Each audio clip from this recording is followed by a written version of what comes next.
Hello and welcome. Since the season is upcoming and not a lot of kids know about it, I have the pleasure of telling you about the story of Hanukkah. Hanukkah is a long epic, but for the purpose of the news team and my sanity of editing, I'm going to make it into a bite-sized piece for you kids to enjoy. It all began in the land of Israel, which strangely looks like a library.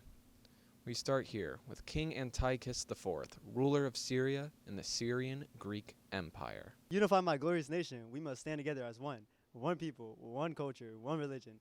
All those who stand in my way shall be massacred. Unfortunately for Antiochus, the Jewish people of Israel are not so easily swayed to give up their ways.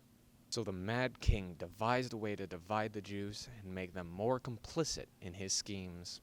As a ruler, I hereby depose the highest priest Yochanan in favor of his more divine and easier to control brother Joshua. Joshua used his power to spread Greek customs around the priesthood, but unfortunately for Joshua, his reign as high priest did not last long, soon after being replaced by Menelaus.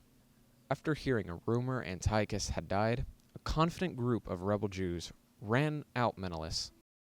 After hearing this, the not dead Antiochus was enraged, ordering his army to massacre thousands, and the ones who survived suffered harsh punishments and made the practice of Judaism illegal in the land of Syria. And after Antiochus's wrath, only one rebel area remained in the hills of Judah. After much subjugation and a lifetime of fighting, a dying rebel warrior named Mattathiah called forward his sons to fight in the name of God. Their leader would be called Judah the Strong. Judah was called Maccabee, so he and his followers would therefore be called the Maccabees.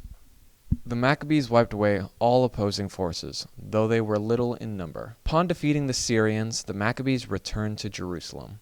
They entered the vandalized temple of Jerusalem and removed all pagan idols and altars that littered the temple. Although the golden menorah had been stolen, the Maccabees had made a cheaper one out of cheap metals. When they went to light it, they found they only had oil to last one day. But when they lit it, it lasted for the full 8 days until new oil could be found. This miracle proved that God was still faithful to his people, and they were still under his protection. And it is now celebrated by all of God's people as a time of thanks for the miracles which he bestows upon us.